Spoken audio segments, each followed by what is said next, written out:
প্রতি এই পবিত্র কোরআন নাজিল করে দিয়ে বললেন, হে কোরআন, এই কোরআনের মাধ্যমে হে নবী আপনি শুনুন, আমি এই কোরআন আপনার কাছে কেন নাজিল করেছি তা কি জানেন? বলে, আল্লাহ, এই কোরআন আপনি নাজিল করেছেন, এর উদ্দেশ্য তো আপনি ভালো জানেন, এটা কেন করেছেন আপনি বললেই আমি জানতে পারবো। এবার আল্লাহ পাক জানিয়ে দিলেন, এই কোরআনকে আমি আপনার প্রতি অবতীর্ণ করেছি এজন্য যে তামাম পৃথিবীতে যত ধর্ম, তন্ত্র, মন্ত্র রয়েছে, প্রতিটি মন্ত্রের উপর, ধর্মের উপর আমার ইসলাম নামক ধর্মটা পৃথিবীতে বিজয় হবে এই কোরআনের মাধ্যমে। এই উদ্দেশ্যে আমি আপনারে প্রেরণ করেছি। সম্মানিত উপস্থিতি, আজও কি সেই কোরআন আছে? জোরে বলতে হবে, আছে। আপনারা কি সেই কোরআন নাজিল হওয়া যে নবী, যেই এই কোরআন যেই নবীর উপর নাজিল হয়েছে সেই নবীর উম্মত কি আপনি আমি আছি? কথা বলেন, আছি? তাহলে দু হাত তুলে আল্লাহরে দেখান, লিল্লাহি তাকবীর, নারে তাকবীর। আল কোরআনের আলো ঘরে ঘরে জ্বলে লাভ কি? ঘরে ঘরে তো আছে, মূল জায়গায় জ্বলতে হবে, যেখান থেকে আইন পাশ করা হয়, যেখান থেকে মানুষের উপর করওয়া দিতে হয়, যেখান থেকে মানুষের উপর ধরপাকড় চলে, সেই জায়গায় কোরআনের আইন না চালু হওয়া পর্যন্ত মানুষ ডেকেও ইসলামিক মাহফিলে পাবেন না। আর গান বাজনার জন্য চিঠি দিতে হবে না, এমনিতেই গোপনেও যদি করতে চান তারপরও সেখানে মানুষের ভিড় থাকবে। কথা বলুন, ঠিক না ঠিক? তাহলে আল কোরআনের আলো এ সংসদে জালো, লিল্লাহি তাকবীর। সম্মানিত হাজিরিন, আমি কি আলোচনা শুরু করেছি? না। বলেন, শুরু করেছি? করব? আপনারা কি মনোযোগ সহ শুনবেন? আপনারা কি আছেন? কতক্ষণ? ঠিক আছে, আপনারা যতক্ষণ ইচ্ছে থাকেন। আমার যেহেতু আগামী কালকেও মাহফিল আছে সোনাতলা গারামারা, অতএব আমার সময় মতো আমি নেমে যাব, আপনারা থাকেন, কোনো অসুবিধা নাই। রাজি তো আছেন? এখন আসেন, যে কথা বলতেছিলাম, আপনারা কেমন আছেন? খুব চিন্তিত আপনারা?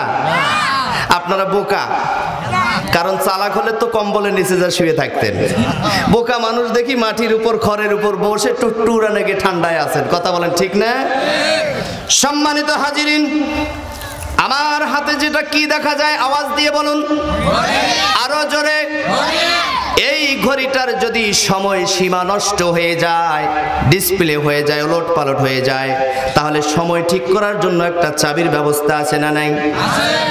আর এই চাবিটা আস্তে করে টান দিয়ে তারপরে সময়টা ঠিক করে আবার বসে দিতে হবে। এই পদ্ধতি বাতিয়েছেন কে? যিনি এই ঘড়িটা আবিষ্কার করেছেন। কথা বলুন, ঠিক না বে ঠিক? আমার মাথায় কি?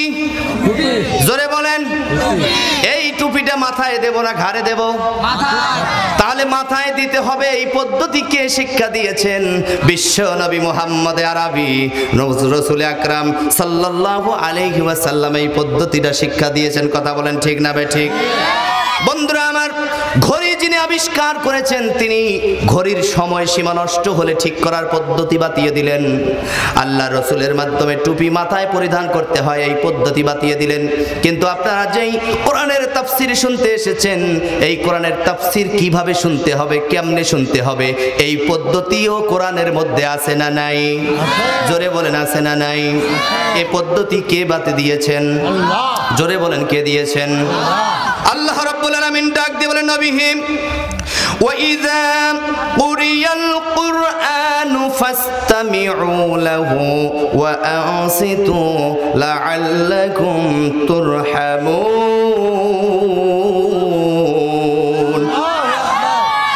বিশ্বনবী মুহাম্মদ আরবি, শুনো, আপনার যত উম্মত আছে সমস্ত মানব মণ্ডলীকে জানিয়ে দাও, যারা আমার কোরআনকে শোনার জন্য এসেছে, যারা আমার কোরআনকে ভালোবেসে কোরআনকে বোঝার জন্য এসেছে, তারা যেন মনে রাখে তাদের উপর আমি আল্লাহ পাক দুইটা নৈতিক দায়িত্ব অর্পণ করে দিয়েছি। এক নাম্বার দায়িত্ব হলো, যারা আমার কোরআন শুনতে আসবে তাদের এক নাম্বার আদব হলো চুপ করে বসতে হবে। আপনারা কি বসেছেন? জোরে বলেন, চুপ করে আছেন না নাই? তাহলে এই পদ্ধতিটা কে বাতিয়ে দিয়েছেন?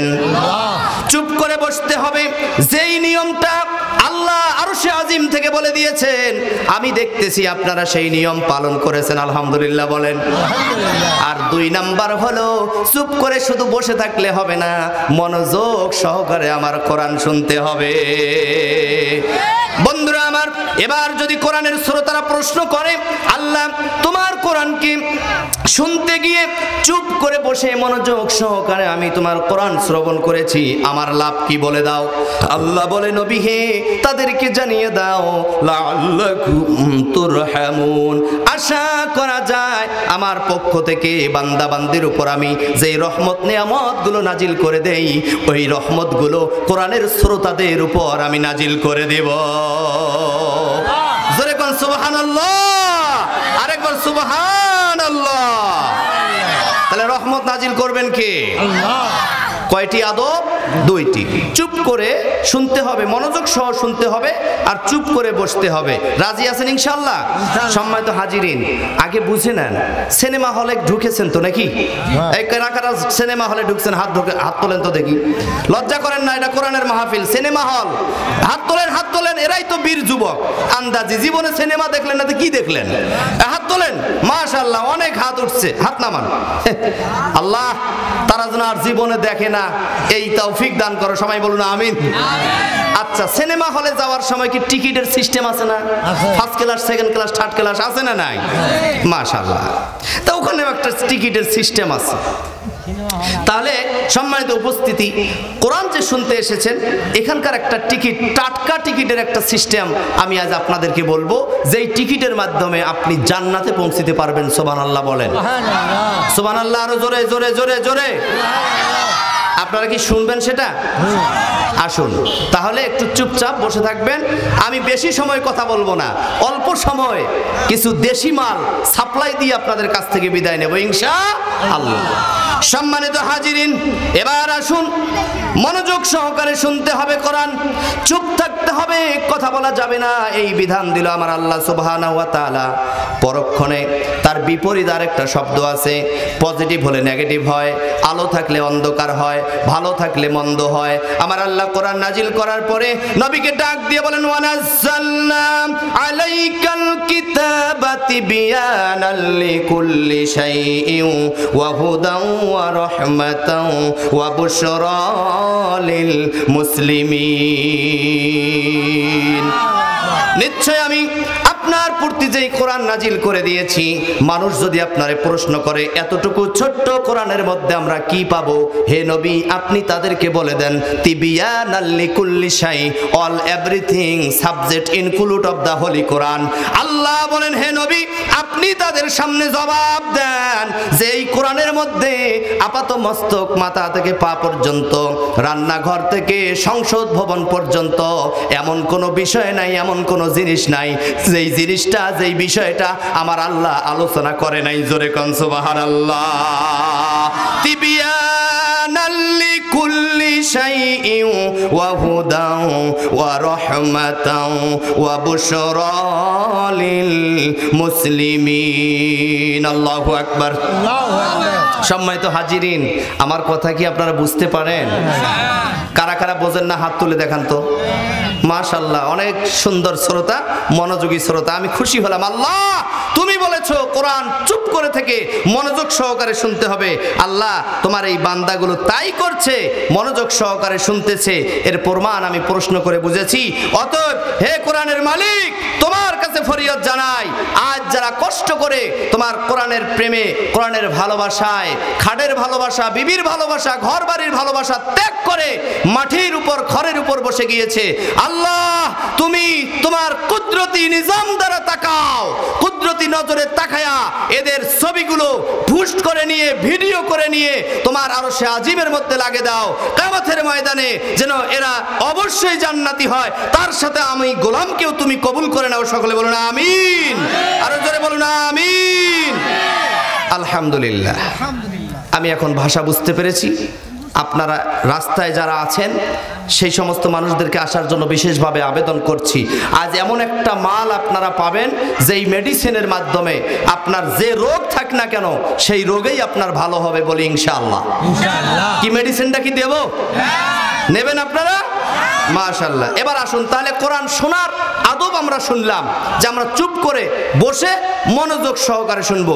আমি প্লিজ ওই যে আমার যুবক ভাইদেরকে বলবো, তোমরাই সামনের ভবিষ্যৎ, আসো আসো আসো, ভবিষ্যতের মাল তোরাই। অতএব তোমরা প্যান্ডেল নিচে বসে যাও, দাঁড়িয়ে না থেকে বসে পড়ো। বসলে কি হয় আর দাঁড়িয়ে থাকলে কি হয়, এদিকে গেলাম না। এবার আসুন মূল কথায় আমি ঢুকতে চাচ্ছি ইনশাআল্লাহ। ওমা তাওফিক ইল্লা বিল্লাহ। সম্মানিত হাজিরিন, তাহলে এ পর্যন্ত যেটা বুঝলাম, কোরআন শুধু শুনলেই হবে না, ঘড়ি শুধু হাতে দিলেই হবে না। ঘড়ি হাতে দেওয়ার আগে ট্রেনিং করতে হয়, ঘড়ির সময় চিনতে হয়, কোন কাটা কোথায় গেলে কয়টা কত মিনিট বাজে, এটা আগে ট্রেনিং করতে হয়। কথা বলেন ঠিক না বে ঠিক? তাই যদি হয় রে মুসলমান, ও গাবতলীর বাবাজিরা, বগুড়াবাসীরা, মনোযোগ সহকারে শুনুন। যার কারণে কোরআন মানুষ শোনে কিন্তু হেদায়েত পায় না, কারণ কোরআন শোনার জন্য যেই ট্রেনিং, যেই প্রশিক্ষণের প্রয়োজন, এটা আমরা জীবনে নিতে পারি নাই। যার কারণে কোরআন শুনতে ভালো লাগে না, মানুষ ছিল অনেক ধীরে ধীরে উঠে যায়। কথা বলুন ঠিক না বে ঠিক? আমি ওই ভাইদেরকে এখনো আবেদন করব, যারা এই মাহফিলের আশেপাশে আছেন, প্রতিটা মানুষকে আমি আল্লাহর হস্তে প্যান্ডেলের নিচে ডাকতেছি, আপনারা আসুন, দেখতে পারবেন, বুঝতে পারবেন, উপস্থিত কিছু মেডিসিন নিয়ে যাবেন, যেই মেডিসিনের মাধ্যমে আল্লাহ পাক আপনার দুনিয়ার সমস্ত রোগ নিরাময় করে দিয়ে, সমস্ত রোগ শিফা দান করে দিয়ে আপনারে জান্নাতি মানুষ হিসাবে কবুল করতে পারেন। সকলে বলুন আমিন। সম্মানিত হাজিরিন, তাহলে আদব দুইটা। আমি মনে করতেছি এটা মাহফিল, আমি মনে করতেছি আমি শিক্ষক হিসেবে বসেছি, এখানে দাঁড়িয়েছি সামনে, আর আপনারা আমার স্টুডেন্ট হিসেবে সামনে বসে আছেন শিক্ষা নেওয়ার জন্য। রাজি আছেন তো? কিছু সময়ের জন্য এই সম্পর্ক রাখা যাবে? বলেন রাখা যাবে? তাহলে একটু হানা উত্তর দেবেন। কোরআন শুনতে এলে আদব কয়টা? এক নাম্বার চুপ করে বসা, দুই নাম্বার মনোযোগ সহ শোনা। তাহলে তার ফজিলত কি? আল্লাহ বলেন আশা করা যায় আমার পক্ষ থেকে প্রতিটি নিয়ামত আমি ওই বান্দা বান্দির উপর নাজিল করে দেই। সুবহানাল্লাহ, সুবহানাল্লাহ, সুবহানাল্লাহ। পক্ষান্তরের নেগেটিভটা বলছি। আল্লাহ বলেন নবী, যারা কোরআন শুনতে পারে না, কোরআন ভালো লাগে না, কোরআনের কথা ভালো না, তাফসির মাহফিল ভালো লাগে না, ওয়াজ মাহফিল ভালো লাগে না, রাসূলের হাদিস ভালো লাগে না, তারা কারা? আল্লাহ পাক জানিয়ে দিলেন নবী সাল্লাম, ওয়া ক্বালাল্লাযীনা কাফারু লা তাসমাউ লিহাযাল কুরআনি ওয়াল গাউ ফীহি লাআল্লাকুম তাগলিবুন। আল্লাহ রাব্বুল আলামিন জানিয়ে দিলেন, হে নবী শোনো, পৃথিবীর জমিনে যেই মানুষগুলোর চরিত্র হবে এমন, যেই মানুষগুলোর স্বভাব হবে এমন, যেই মানুষগুলো কোরআন শুনতে এসে থাকতে পারবে না, বরং কোরআন শোনা থেকে বিরত থাকবে এবং কোরআনের মাহফিলে এসে গন্ডগোল সৃষ্টি করবে, ফিতনা সৃষ্টি করবে, কাজিয়া কেচাল করবে, গল্প করাকরি করবে, বিশৃঙ্খলা করবে, তাদের পরিচয় আমি আল্লাহ পাক আপনারে জানাইয়া দিলাম। তারা মানুষ নামে আস্থা মানুষ, কিন্তু মানুষ রূপী তারা কাফের। জোরে জোরে কন নাউজুবিল্লাহ। তাহলে আপনাদের কাছে আমার প্রশ্ন, এই বিগত দিনে, এই গত বছরেও 2023 সালে আমি আশরাফুল বিন আব্দুল্লাহর 14টি মাহফিলকে নষ্ট করে দেওয়া হয়েছে। মাহফিলের আগে আমাকে জানানো হয়েছে মাহফিল ক্যান্সেল, অনেক মাহফিলে মাইক ফিস কেড়ে নেওয়া হয়েছে। মাহফিলের মধ্যে কোরআনের কথা চলা অবস্থায় বিশৃঙ্খলা যারা করেছে তারা কি মুসলমান না কাফের? জোরে বলেন, মুসলমান না কাফের? তাহলে এতদিন পর্যন্ত আমরা কাফেরের শাসনে বসবাস করতাম, কাফেরের চলাফেরায় আমরা তাদের নীতিরীতির উপর আমরা আদর্শ বানার চেষ্টা করতাম। জোরে বলেন নাউজুবিল্লাহ। অতএব কারণে আমি স্পষ্ট ভাষায় বলতে চাই, ক্লিয়ার, মন খুলে তাফসীর করব যদি আপনারা থাকেন। রাজি আছেন? Clear cut. কেন মানুষ বলে কোরআন বোঝা যায় না? আজ যারা বসেছেন শুধু বুঝবেন না, কিছু নিয়ে বাসায় যাবেন। রাজি আছেন ইনশাআল্লাহ? প্রথম পরিচয় দিলাম, যারা কোরআন শুনতে আসেন তাদের দুইটা আদব রক্ষা করে যদি শোনায়, তাহলে আল্লাহ বলেন আমার পক্ষ থেকে রহমত দেই। এই রহমতের উদাহরণ হলো, ও আমার কলিজার টুকরা বাবাজিরা শোনো, বিবাহের বয়স 10 বছর অতিবাহিত হয়েছে, সন্তান নেই, কোরআন শুনতে এসে আদব রক্ষা করে যদি শোনেন, তাহলে হয়তো বা আল্লাহ আপনার ঘরে সন্তান দিতে পারেন। 20 বছর অতিবাহিত হয়েছে, সন্তান নেই কিংবা অসুস্থতার মধ্যে ভুগতেছেন, তাম মেডিকেল সায়েন্স সমস্ত ডাক্তার ফেল হয়ে গিয়েছে। আমার আল্লাহ বলেন আমি চাইলেই মুহূর্তের মধ্যে আমার বান্দার উপর রহমত নাজিল করে দিয়ে তার শারীরিক সুস্থতা আমি দান করে দিতে পারি। তাহলে শুনতে আসলে মনোযোগ সহ চুপ করে থাকলে এই লাভ। আর যারা শোনে না, গন্ডগোল করে, হট্টগোল করে, তাদের কি ক্ষতি? তারা নামখা মুসলমান, মাগার তারাই হচ্ছে কাফের। জোরে বলুন নাউজুবিল্লাহ। বলে হুজুর এত বড় কথা কেমনে বললেন? আসুন, নবীজি যখন কোরআন তেলাওয়াত করে, আবু লাহাব, আবু জেহেল, উতবা, সাইবা, মুগিরার মতো বড় বড় লিডারেরা কাফেরের, তারাও কিন্তু রাতের অন্ধকারে চুপে চুপে যে আল্লাহর কোরআন শুনতো। এবার যখন দেখতেছে হারে নবীজি কোরআন তেলাওয়াত করে আর মানুষ দিন দিন ঈমান গ্রহণ করে, অতএব মানুষকে এখান থেকে দূরে রাখার দরকার, তখন তারা নাদুয়া, একটা দারুণ নাদুয়া বৈঠক হলো, ওই সংসদের মধ্যে আইন পাশ করে দিল। আবু জাহেল বক্তৃতা দিয়ে আবু লাহাবকে বলল, ভাই আবু লাহাব তুমি একটা নিউজ জানিয়ে দাও, নোটিশ করে দাও। বলে কি নোটিশ? সমস্ত কাফেরদেরকে ডেকে একটা সভা করো। বলে সভা করা হলো। ওই সভার মধ্যে, ওই আলোচনা সভার মধ্যে আবু জাহেল উচ্চ স্বরে ডাক দিয়ে বলল, লা তাসমাউ লিহাযাল কুরআন, যদি তোমরা মুহাম্মাদের কাছে যুদ্ধ করতে চাও, অস্ত্র দিয়ে পাবা না, বুদ্ধি দিয়েও পাবা না, জ্ঞান করিবা দিয়েও পাবা না। একটা পদ্ধতি আছে, সেইটা হলো মানুষকে যদি কোরআন শোনা থেকে বিরত রাখা যায় তাহলে মুহাম্মদ হেরে যাবে। আর যদি মানুষ দিনে দিনে কোরআন বেশি করে শোনা শুরু করে তাহলে মুহাম্মদ বিজয়ী হবে। আমরা আবু জেহেল, আবু লাহাবের সমস্ত কাফেরেরা পরাজয় হয়ে যাব। জোরে কোন সুবহানাল্লাহ। সেই বৈঠকে বলা হয়েছিল যে যেখানেই মুহাম্মদ কোরআন বলবে, যেখানেই কোরআন বুঝাবে, সেখানেই তোমরা গিয়ে গন্ডগোল সৃষ্টি করবা, করে ওটা ভেঙে দেওয়ার চেষ্টা করবা। তাহলে সেই আবু জাহেলের উত্তরসূরি এখন পর্যন্ত বাংলাদেশে আছে না নাই? হ্যাঁ, সম্মানিত হাজিরিন, তাহলে বাস পরিষ্কার বক্তব্য। আপনারা যারা আছেন, কাফের তো দূরের কথা, কুফরি তো দূরের কথা, আল্লাহ পাকের রহমতের চাদর দিয়ে মোড়ানো বর্তমান এই সমস্ত হতভাগা মানুষেরা, জোরে কোন সুবহানাল্লাহ, আরো জোরে বলুন না সুবহানাল্লাহ। আর যারা চলে গিয়েছে তারা গিয়েছে। একটি ছোট্ট কথা বলে আমি তাফসীর শুরু করব। কি বিরক্ত হচ্ছেন নাকি? আচ্ছা শোনেন, এক ব্যক্তি জীবনে ওয়াজ শুনতে যায় না, বাড়িতে বউ শুধু প্রতিদিন খেসখেসায় আর কয়, খেসখেসা বোঝেন তো, মানে জব্দ করে। এই সবাই যাচ্ছে, এলাকায় সভা, জামির বাড়িয়ায় সভা, তুমি বাড়িতে বসে আছো, দূর দূরান্ত থেকে লোক আসি শুনতেছে, তুমি যাও না, আজ যাও তো। তা যাই হোক, সেদিন বউয়ের একটু মন রাখার জন্য চেষ্টা করছে যে না আজ যাবো। তা উনি আসছে, আসার পরে ওই বক্তা ওঠার পরে বলছে যে ঠান্ডা দুধের 3টে উপকারিতা। ঠান্ডা দুধের কয়টি উপকারিতা? ভালো করে একটু কথা বলা লাগবে আমার আলোচনায়, না হলে কিন্তু আমি মনে করবো কবরস্থানে কথা বলতেছি নাকি। এটা কি কবরস্থান? না, কবরস্থান নয়। ঠান্ডা দুধের 3টা উপকারিতা। তা হুজুর যখন শ্রোতারা বলছে কি উপকারিতা বলেন, 1 নাম্বার উপকারিতা হলো যারা নিয়মিত প্রতিদিন ঠান্ডা দুধ খাবে ওই ব্যক্তির বাড়িতে জীবনে চোর ঢুকতে পারবে না, চোর থেকে নিরাপদে থাকবে। ওই ব্যক্তি এখন চিন্তা করে যিনি কেবল ওয়াজ শুনতে আসছে, কয় বাপ রে বাপ, দারুণ মেডিসিন একটা পাইছি। হুজুর 2 নাম্বারটা কি বলেন? এবার হুজুর বলতেছে শোনো বাবা, 2 নাম্বার উপকারিতা হলো যেই ব্যক্তি প্রতিদিন নিয়মিত ঠান্ডা দুধ পান করবে ওই ব্যক্তিকে জিন্দিগিতে কুকুর কোনোদিন কামড় দেবে না। বাপ রে বাপ, তোমরা যেমন কইছেন সুবহানাল্লাহ কথার জোশে, ওই ব্যক্তিও খুশি। হ্যাঁ, মাল পাইছি আজবারে। কুকুরকেও ভয় করতো, এই জন্য ও কয় মাল পাইছি আজ, তাহলে আমি ঠান্ডা দুধ নিয়মিত খাবো। বলে 3 নাম্বার উপকারিতা কি? বলে 3 নাম্বার উপকারিতা আরো মারাত্মক। বলে কি সেটা? বলে 3 নাম্বার উপকারিতা হলো যারা নিয়মিত প্রতিদিন ঠান্ডা দুধ খাবে তারা জিন্দিগিতে আর বুড়া হবে না। মাশাআল্লাহ কর। এইবার বুড়া বাবাজিরা কয় ঠকলাম মনে হয়, আরো আগে ওয়াজটা শোনার দরকার ছিল। কথা বলেন ঠিক না? এই যুবকেরা একটু দাঁড়ান, শক্ত হন, শক্ত হন।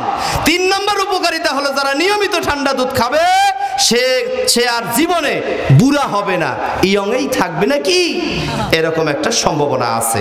যাই হোক, এই 3টে কথা শোনার পরে সে আর ওয়াজ শোনে নাই, লাভ দিয়ে বাড়ি চলে গেছে। যাওয়ার পরে কি হয়েছে জানেন? বউকে বলছে, বউ, স্ত্রী এখন ডাক দিয়ে বলতেছে, ও স্বামী তুমি এই গেলা আর এই আসলা, কারণটা কি? কয় চুপ থাক, বেশি শোনা যাবার নয়।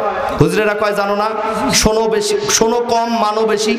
আমি যে জিনিস পাইছি এটা স্মরণ রাখা লাগবে, আর বেশি কিছু শোনা যাবার নয়। বলে কি পাইছো? কয় তুমি দুধ, আজকে আমার দুধ আছে বাসা। বলে হ্যাঁ আছে তো। কয় গরম না ঠান্ডা? কয় অনেক আগে গরম করছি বিকেলবেলা, এখন ঠান্ডা হয়ে গেছে। কয় দাও, নিয়ে ঢকঢক করে খাইছে। খাওয়ার পরে বলছে আমার জন্য রাত্রে বাসিয়ে করবা, সকালবেলা আমারে খাইতে দিবা। মাশাআল্লাহ তাই করছে। একটা না, বেশি দিন না, মাত্র 6টা মাস ঠান্ডা দুধ পান করছে। করার পরে বেচরা এমন অসুস্থ হয়েছে, কোমর বাঁকা হয়ে গেছে, আর হাঁটতে পারে না, লাঠি নিয়ে হাঁটে, আর খকত খকত করে সবসময় কাশে। আর মনে মনে চিন্তা করে, বাপরে বাপ, ওই যে হুজুর আশরাফুল বিন আব্দুল্লাহ আসছিল জামির বাড়িয়া বাজারে, ওই হুজুরের যদি আর কোনোদিন দেখা পাই, হাতের লাঠি দিয়ে হুজুরকে সাইজ করব। এটা মনে মনে একটা আক্ষেপ। তা আল্লাহর কি কাম, আবার মাইকিন শুনছে, প্রধান বক্তা হিসেবে বক্তব্য রাখবেন কুড়িগ্রাম থেকে আগত এই সেম আশরাফুল বিন আব্দুল্লাহ। যেই শুনছে ও আরো দেরি করে ওই লাঠি ঢোকা দিয়ে খুডুর খুডুর করে মাহফিলে আসে বসে আছে। আজ হুজুরক সাইজ করবে। এই সাইজ করার সময়ের একটা ফায়সালা হবে, কিভাবে 3টে উপকারিতা হয়। আপনারা শুনতে রাজি আছেন ইনশাআল্লাহ? আসুন আর কথা বাড়াবো না, ডাইরেক্ট তাফসিরে ঢুকে পড়ি। আপনারা যদি একটা জোরে তাকবীর দেন, এই তাকবীরের আওয়াজে শয়তান যেন দূরে, এখান থেকে 40 মাইল দূরে সরে যায়। তারপরে মনোযোগ সহকারে কোরআন শোনা শুরু করবো ইনশাআল্লাহ। দেখি তো আপনাদের শক্তি ক্যাঙ্কা। লিল্লাহি তাকবীর, লিল্লাহি তাকবীর, লিল্লাহে তাকবীর। আমার বন্ধুগণ, এবার আসুন আল্লাহ সুবহানাহু ওয়া তাআলা तमाम পৃথিবীর মানুষদেরকে ডাক দিয়ে বলেন, ও মানুষেরা শোনো, দুনিয়ার জমিনে মানুষ 3 প্রকারে বসবাস করে, 3 শ্রেণীতে বিভক্ত। একটার নাম হলো মুমিন, 2 নাম্বার হলো কাফের, আর 3 নাম্বার হলো মুনাফিক। আলোচনা মুখস্থ করবেন। 1 নাম্বার হলো মুমিন, যারা হবে জান্নাতি। 2 নাম্বার কাফের, যারা হবে জাহান্নামী। আর 3 নাম্বারটা হলো মুনাফিক, তারা জান্নাতীও নয়, জাহান্নামীও নয়। বলে হুজুর এটা কেমন কথা, মুনাফিকের স্থান আবার কোথায়? শুধুমাত্র জাহান্নামী বললে ভুল হবে। জাহান্নামের স্তর তো 7টা। উপরে জাহান্নাম, লাজা, তারপরে হুতামা, তারপরে শাইর, তারপরে শাক্কির।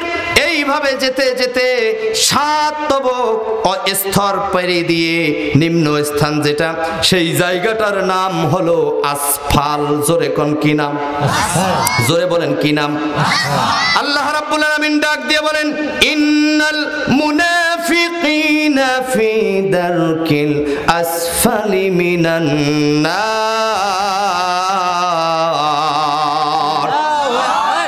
ও বগুড়াবাসীরা মনোযোগ লাগাইয়া দেন। আল্লাহ বলেন কাফের যাবে জাহান্নামে, আর মুমিন যাবে আমার জান্নাতে। আর মুনাফিককে আমি ফেলে দেব ওই জাহান্নামের যত রক্ত, পুঁজ, পানি আছে। জাহান্নামের শাস্তি পাওয়ার পরে যাহা জমা হবে, প্রথম থেকে দ্বিতীয় তলায়, দ্বিতীয় নিচতলায় পড়বে, নিচতলা থেকে তার নিচে পড়বে, তার নিচে পড়বে, তার নিচে পড়বে। এইভাবে 7টা অবস্থান, 7টি স্তর পেরিয়ে দিয়ে পদদেশে যখন যাবে, সেই জায়গাটার মধ্যে গিয়ে দুর্গন্ধ সৃষ্টি হবে, অউপযোগী হবে, একটা বসবাসের অউপযোগী স্থান। ওই স্থানটার নাম হলো আসফাল। আল্লাহ বলেন আমি মুনাফিককে লাজায় দেব না, ওয়াইল দোজখে দেব না, হুতামায় দেব না। দোজখে যেই শাস্তি হয় সাধারণত, সেই শাস্তির জায়গায় না দিয়ে সব শাস্তি মিলে একখানে গিয়ে জমা হয়ে যেই জায়গাটা তৈরি করে রেখেছি, সেটার নাম হলো আসফাল। আর ওই আমি মুনাফিকদেরকে আসফালের মধ্যে ঢুকায়া দেব। জোরে জোরে বলেন নাউজুবিল্লাহ। বাস এ কারণে বলছি, এ যুবক উঠতেছো কেন? প্রস্রাবের চাপ, প্রস্রাবের চাপ থাকলে যাবেন। আর যদি এমনিতেই ওঠেন তাহলে তো বক্তব্য আপনারা শুনেছেন, আপনারা কিন্তু অন্ধ ঠসা নন। আপনারা জানতে পেরেছেন, যারা আমার সঙ্গে কথা দিয়েছেন তারা থাকবেন ইনশাআল্লাহ। আমি কিন্তু আলোচনায় ঢুকে পড়ছি। এবার আসুন বন্ধুরা আমার, আল্লাহ রাব্বুল আলামিন ডাক দিয়ে বলেন, হে নবী, এই মানুষগুলো 3 শ্রেণীতে বিভক্ত। মুমিন হবে জান্নাতি, কাফের হবে জাহান্নামী, আর মুনাফিক হবে জাহান্নামের নিম্ন স্থানী। বন্ধুরা আমার, আপনারা বলুন তো দেখি, আপনারা কোন শ্রেণীতে অবস্থান করতে চান? মুমিন হতে আপনারা চান নাকি মুনাফিক হতে চান? জোরে বলেন, আরো জোরে বলেন, কি হতে চাই? মুমিন হতে চাই। কেন? মুমিনদের সঙ্গে আল্লাহ পাকের চুক্তি আছে। মুমিন হতে চাই, কিন্তু বন্ধুরা আমার, মুমিন হতে চাইলেই তো হওয়া যাবে না। এমন কোন ব্যক্তি নাই যাকে প্রশ্ন করবেন ছোটতে, বাবা তুমি কি মাস্টার হতে চাও কি চাও না, শিক্ষক হতে চাও কি চাও না? বলে হ্যাঁ আমি শিক্ষক হতে চাই। আমি যখন ওই বেঞ্চে বসছিলাম, স্যার যখন চেয়ারে দাঁড়িয়ে বক্তব্য দিয়েছিল, আমাদেরকে স্যারেরা যখন a+b হোল স্কয়ারের সূত্র শিক্ষা দিয়েছিল, a² + 2ab + b², তখন আমাদের মন চেয়েছিল আরে আমরাও যদি ওরকম মাস্টার হতে পারি তাহলে সেখানে দাঁড়িয়ে আমরা বাচ্চাদেরকে শিক্ষা দেব। কথা বলুন ঠিক না বে ঠিক? কিন্তু বন্ধুরা আমার, ইচ্ছা হলেই তো হবে না, মন চাইলেই হবে না, এবং মুখে বললেই হবে না। তার জন্য এসএসসি পাস করতে হবে, ইন্টার পাস করতে হবে, ডিগ্রি পাস করতে হবে, মাস্টার্স পাস করার পরে সার্টিফিকেট অর্জন করার পরে অ্যাপ্লাই করতে হবে, পরীক্ষায় উত্তীর্ণ হওয়ার পরে মাস্টার হতে হবে। কথা বলুন ঠিক না বে ঠিক? ও বগুড়াবাসীরা ভালো করে শুনুন, মনের কান দিয়ে লাগান। আমার আল্লাহ ডাক দিয়ে বলে, ও দুনিয়ার মানুষেরা, তোমরা যদি মুমিন হতে চাও তাহলে আমি আল্লাহ রাব্বুল আলামিন তোমাদেরকে মুমিন হওয়ার জন্য এসএসসি, ইন্টার, ডিগ্রি, মাস্টার্স পাশের ব্যবস্থা করে দিলাম। আর এই ঘোষণাটা আমি আমার কোরআনুল কারিমার মধ্যে দিলাম। এখান থেকে তোমরা গ্রহণ করে নিয়ে ওই গুণগুলো নিজের মধ্যে তোমরা যখন বাস্তবায়িত করবা, নিজের মধ্যে যখন প্রতিফলন নিয়ে আসবা, তখন আমি আল্লাহ কথা দিলাম মুমিনের খাতায় তোমার নাম লিখে দেব এবং আমার নেয়ামতে ভরা সুশোভিত জান্নাতের মালিক বানায়া দেব। আল্লাহ আল্লাহ কে মুবারক নাম হায়, अल्लाह अल्लाह आशिकों का काम है। अल्लाह अल्लाह इस शीरीन इस्ते नाम शीर शक्कर में कुनत जानम तमाम। ला इलाहा जबान खोले ला इलाहा इल्लल्लाह मुहम्मदुर রাসূলুল্লাহ সাল্লাল্লাহু আলাইহি ওয়াসাল্লাম। সম্মানিত হাজিরিন, আমরা কি মুমিন হতে চাই? এ বাপজান, একটা সাধারণ কথা বলি, এই যে এত রাত পর্যন্ত আছেন, এটা কি ওই যে মানুষ দেখানোর জন্য আসছেন না কিছু নেওয়ার জন্য আসছেন? বলেন। হয়তোবা আমাদের কোনো ত্রুটির কারণে আপনারা এতক্ষণ সেটা পাননি, হতে পারে। কথা বলেন ঠিক না? এই মানুষ যে মেম্বার চেয়ারম্যানের কাছে গম বলি যায় কাট নিয়ে, সিরিয়াল কারো 100 পিছনে থাকে না? তারা কি ধৈর্যের সহিত থাকে না বাড়ি চলে যায়? এই কথাগুলো যদি বোঝেন জামির বাড়িয়ার মানুষ, এই গাবতলির মানুষ, একটা বাচ্চাও এখন আর উঠবেন না ইনশাআল্লাহ। আরে আপনার সিরিয়াল তো আসছে সামনে, আপনি কাঠধারী মুসলমান। সুবহানাল্লাহ বলেন। মুসলিম মুমিন এরা মর্দে মুজাহিদের মতো ঘন্টার পর ঘন্টা আল্লাহর কোরআন শুনবে, এটাই তো নিয়ম ছিল। কথা বলুন ঠিক না? বন্ধুরা আমার, আসুন আমি আপনাদেরকে বেশি কষ্ট দেব না, স্বল্প সময়ে তাফসীর গোটায় নিয়ে আসবো ইনশাআল্লাহ। এবার আসুন, আল্লাহ রাব্বুল আলামিন বলেন, তোরা কি মুমিন হতে চাও? বলে হ্যাঁ। জান্নাত যেতে চাও? বলে হ্যাঁ। আমার জান্নাতের আশা করো? বলে হ্যাঁ। তাহলে শোনো, মুমিন হতে গেলে তোমাদেরকে 5টা পরীক্ষা দিতে হবে। জোরে বলুন কয়টি? আরো জোরে বলেন তো। নামাজ কয় ওয়াক্ত? এক হাতে আঙ্গুল কয়টি? আচ্ছা, আমরা মানুষে মানুষে ঝগড়া বাজে, আঙ্গুলেরও একদিন ঝগড়া বাজছে কি হওয়া নিয়ে জানেন? এই চেয়ার মানে গদি, চেয়ারম্যান হবে চাই, নেতা হবে, গুরু হবে। এই কয় আমি হবো, এই কয় আমি হবো, এই কয় আমি হবো, এই কয় আমি, এই কয় আমি। কেউ শিষ্য হতে চায় না, সবাই হতে চায় গুরু। কি হতে চায়? আচ্ছা, কে নিয়ে আঙ্গুল প্রথমে কইছে, কয় তোমরা সবাই আমাকে নেতা কও, আমি তোমাদের বস, আমি তোমাদের গুরু। তো এই কয় যে মোর চেহারা ফি নাম বলে গুরু হয় রে, যে মোর চেহারা নাম বলে পেয়ারা, শরীর চলে না। কথা কন না কে? কি মন খারাপ? বন্ধুরা আসেন আসেন আসেন আসেন, মনোযোগ লাগান, মাল দিতেছি, দেশি মাল সাপ্লাই হবে। মুমিন হবো, তারপরে মাহফিল থেকে যাব। মুমিন না হয়ে আজ এই মাহফিল থেকে যাব না ইনশাআল্লাহ। এবার যাই হোক, কাজিয়ে বাজি গেছে, চেয়ারম্যান সাহেবের কাছে বিচার গেছে। চেয়ারম্যান সাহেব বলে কি বিচার করেন? বলে কি নিয়ে তোমার গন্ডগোল? বলেন গুরু হওয়া নিয়ে গন্ডগোল বাড়ছে। বলে এই কথাটা প্রথমে কে তুলছে? সবাই সাক্ষী দিছে, এই কে নিয়ে আঙ্গুল তুলছে? জিজ্ঞেস করছে তুমি কি তুলছো? বলে হ্যাঁ আমি তো এই কথাটা উঠিয়েছি। সত্য কথা বলার জন্য থ্যাংক ইউ। কথা কন না কে? সত্য বলে ফাঁসির মঞ্চে যেতে রাজি, তাও মিথ্যার আশ্রয় নিয়ে আল্লাহরে ধোঁকা দিয়ে মানুষকে খুশি করা যাবে না। কথা বলুন ঠিক না বেটে? সম্মানিত উপস্থিতি, এখন প্রশ্ন করে, এই বেয়াদব, তোর যে ছাই স্যার তুমি গুরু হবার চাইছো কেন? বলো কেনি আঙ্গুলে বলে আমায় বলো গুরু, কারণ দোয়া তাসবিহ পড়ার সময় আমায় দিয়ে শুরু। সুবহানাল্লাহ বলেন। যুক্তি কি ঠিক আছে না নাই? তারপরে আঙ্গুলে বলে আমার বড় মান, কারণ বিবাহের সময় স্বর্ণের আংটি আমায় করে দান। কোনদিন কি বিবাহে কোনো পাত্রিক বা পাত্র আংটি নিয়ে যায় কি এই আঙ্গুলে পরে দিছে? জীবনে দিছে দেখছেন? কেনি আঙ্গুলে দিছে না, কোন আঙ্গুলে? এই এইটার মধ্যে দিছে। কথা কোন ঠিক না? এই জন্য অনামিকা আঙ্গুলে বলে আমার বড় মান, বিবাহের সময় স্বর্ণের আংটি আমায় করে দান। তারপরের আঙ্গুলে বলে তোমরা সবাই সরো, মাঝখানে দাঁড়াইলে দেখো আমি সবার ছোট। জোরে কোন, জোরে কোন। প্রথমে আমি বড়, আমি নেতা, এটা সহজ উদাহরণ। এইভাবে যাই হোক, শাহাদাত আঙ্গুলে বলে আমি বড় সৎ, পথ হারানো মানুষদেরকে আমি দেখাই পথ। বাস, বাকি থাকলো বীরদা, এটাও শুনবেন ইনশাআল্লাহ। এবার আসুন আমার বগুড়াবাসীরা, এতক্ষণ এই কথাগুলো বলার মূল কারণ হলো নামাজ হলো 5 ওয়াক্ত, এক হাতে আঙ্গুল হলো 5টি। এবার বলুন ইসলামের খুঁটি কয়টি? জোরে বলেন, জোরে বলেন। এবার আল্লাহ পাক চমৎকার ভাষায় ডাক দিয়ে বললেন ও নবী, যারা মুমিন হয়ে আমার জান্নাতে যেতে চায় তাদেরও পরীক্ষা হলো 5টি। এই 5টি পরীক্ষায় যারা পাশ করবে তারা হবে মুমিন, তারা হবে আমার জান্নাতি।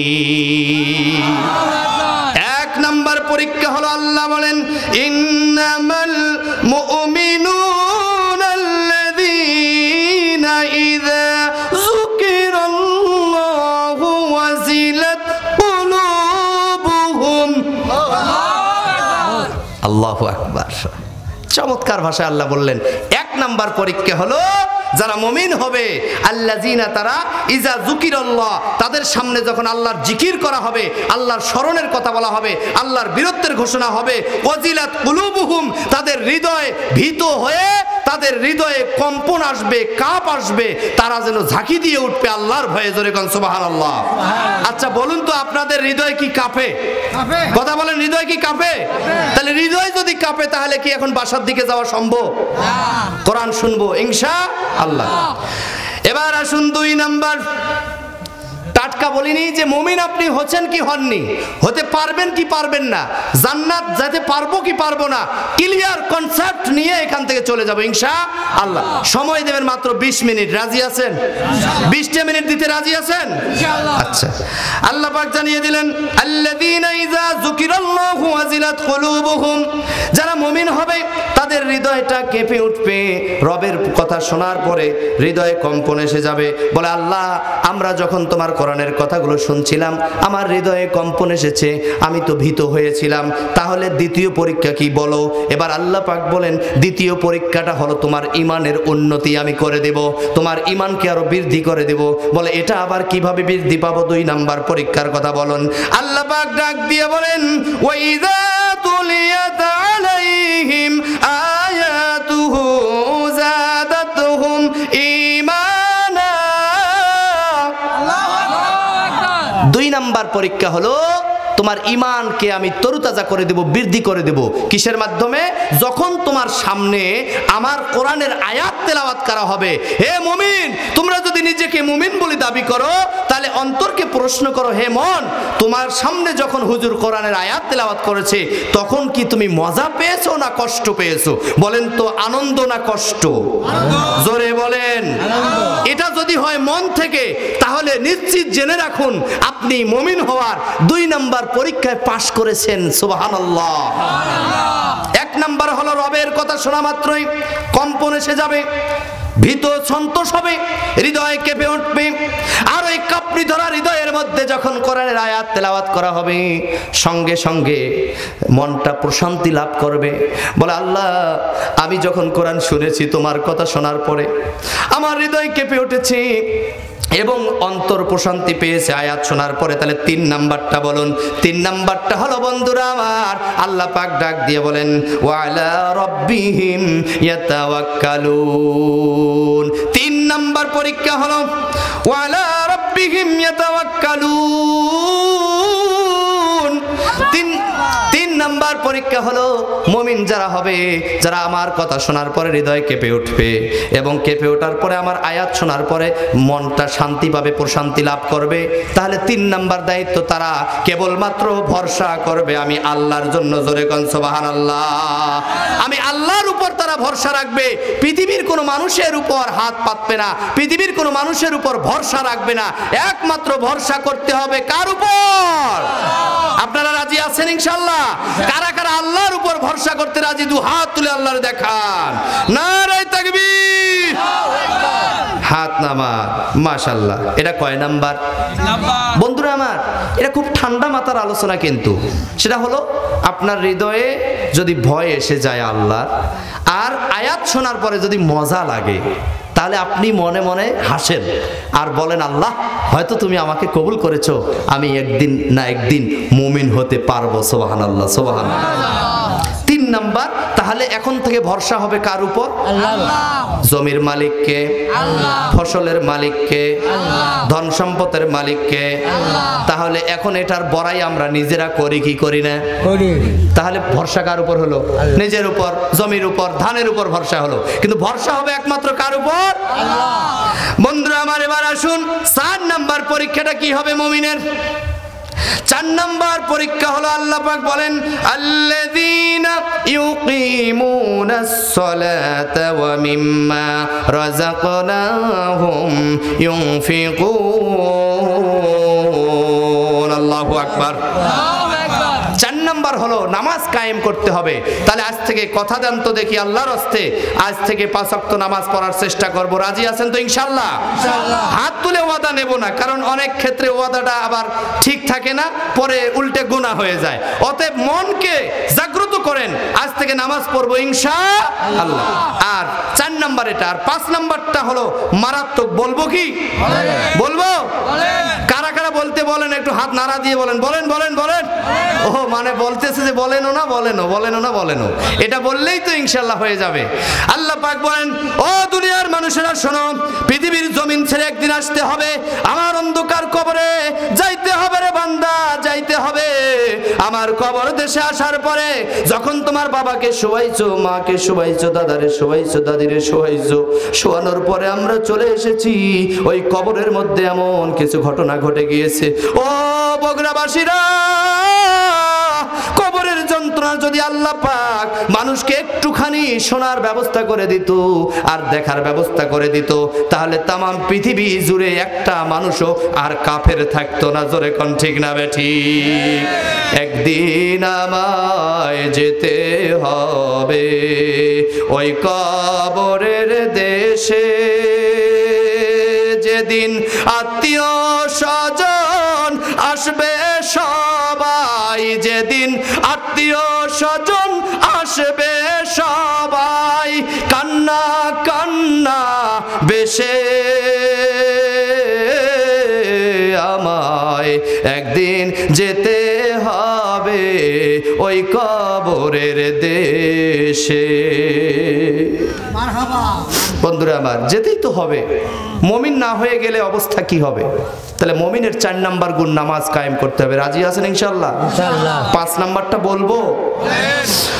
আল্লাহ পাক বলেন, ওয়া মিম্মা রাযাকনাহুম ইউনফিকুন। 5 নাম্বার গুণ হলো ওয়া মিম্মা রাযাকনাহুম ইউনফিকুন। হে বান্দা বান্দিরা, তোমাকে যতটুকু আমি রেজেক দিয়েছি, এই রেজেক থেকে, ধন সম্পদ থেকে আমার রাস্তায় তোমাকে ব্যয় করতে হবে। মনটা হয়েছে খারাপ? খারাপ হয়েছে তো মন? কোরআন বলছে তোমাকে তোমার রেজেক থেকে ব্যয় করতে হবে। এখন রেজেক বলতে কি বোঝায়?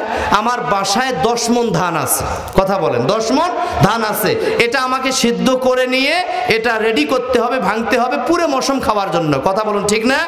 এখন আল্লাহ বলছে, হে মুমিন, তুমি যে মুমিন হতে চাও, ওই 10 মণ থেকে 1 মণ আমার রাস্তায় ব্যয় করো। এটা কি করতে পারবেন? ইনশাআল্লাহ।